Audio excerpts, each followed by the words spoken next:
Сәлеметсіңдер ме 11 сынып оқушылары.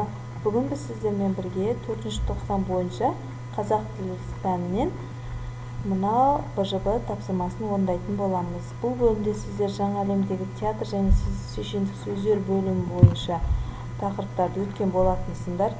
Енді сол тақырыптар бойынша сіздерге мынадай БЖБ тапсырмасы келген екен.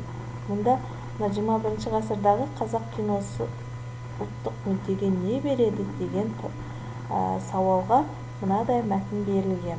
Осы мәтінді оқып, жақсылап түсініп аламыз.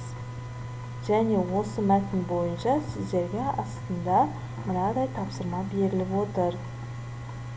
Тыңдалым мәтініндегі деректерді пайдаланып, қазақ киносы мен театры өткені мен келешегі тақырыбында POFS формуласы негізінде көпшілік алдында сөз сөйлеңіз делінген екен.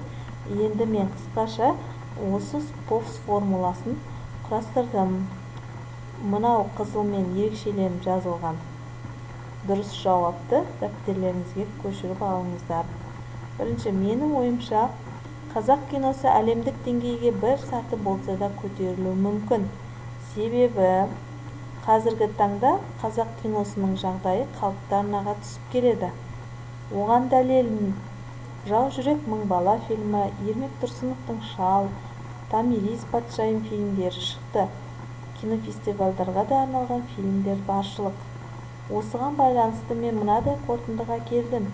Ең бастысы, ұлттық киностудия қазақ фильмге, кино өнерінің туындыларына деген халықтың сенімін қайтарып, түбегейлі бетбұрыс жасады.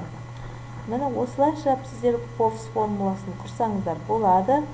Мына дұрыс жауапты жазып алып, егер сіздерге ұнаса, менің еңбегімді бағалап, маған тіркеліп кетіңіздер.